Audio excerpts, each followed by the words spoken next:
আজ 15 মার্চ এই কোম্পানির রেজাল্ট প্রকাশ করেছে এবং কোম্পানির ফ্যাবুলাস গ্রোথ প্রকাশ করেছে ইন টার্মস অফ রেভিনিউ, তার নেট প্রফিট এবং মার্জিনে। এবং কোম্পানি যে ইন্ডাস্ট্রিতে বিলং করছে সেটা হচ্ছে সোলার ইন্ডাস্ট্রি, যেখানে কিন্তু গভর্নমেন্টেরও কিন্তু পুশ আছে তোমরা জানো, এবং সেই সঙ্গে কিন্তু জবরদস্ত রেজাল্ট প্রকাশ করেছে।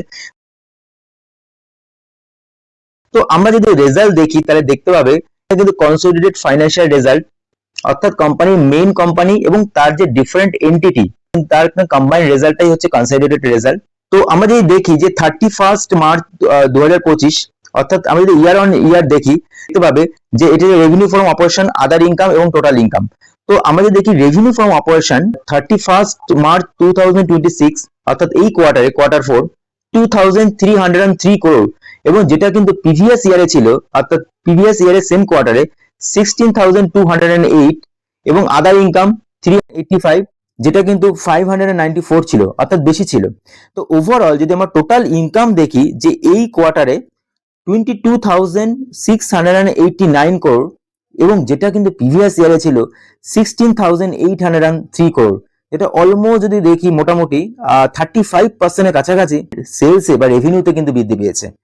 এবং যদি আমরা টোটাল এক্সপেন্স বাদ দিয়ে দিই তাহলে কিন্তু দেখতে পাবে যে প্রফিট বিফোর ট্যাক্স, অর্থাৎ ট্যাক্স দেওয়ার আগে, সেটা হচ্ছে 5,928 করোড়, সেটা প্রিভিয়াস ইয়ারে ছিল, অর্থাৎ ইয়ার অন ইয়ার 3,682 করোড়।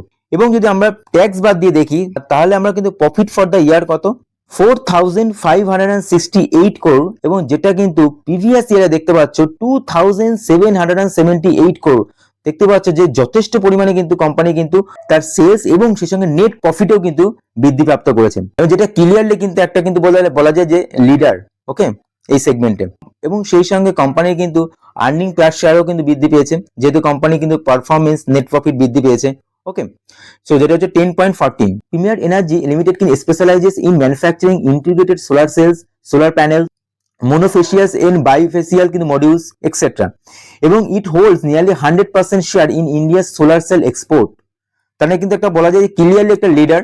কোম্পানির যে ফাইন্যান্সিয়াল হেলথ দেখো, সেটা ব্যালেন্স শিট দেখলে বুঝতে পারবে যে কোম্পানির রিজার্ভ দেখতে পাচ্ছ যে কন্টিনিউয়াসলি কিন্তু বাড়ছে, 4,262 করোড় কোম্পানির রিজার্ভ। তাহলে দেখতে পাচ্ছ কোম্পানির কাছে ক্যাশ, কোম্পানি ফার্দার এক্সপ্যানশন করতে কিন্তু সাহায্য করবে। এবং বরোইং কত 3,700, এবং 3,707 করোড়, একটু বরংটা বেশি, কারণ কোম্পানি কিন্তু এক্সপ্যানশন কিন্তু কন্টিনিউয়াসলি করছে।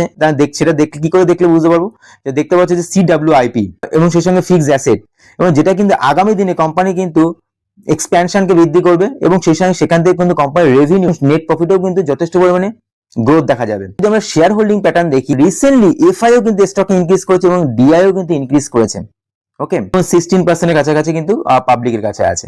মানে কোম্পানি ফাইন্যান্সিয়াল হেলথ এবং কোয়ার্টারলি রেজাল্ট জবরদস্ত, এবং পাশাপাশি কোম্পানির যে সেক্টর সোলার ইন্ডাস্ট্রি, যেটা গভর্নমেন্টের পুশ আছে, তো overall very high growth sector আছে।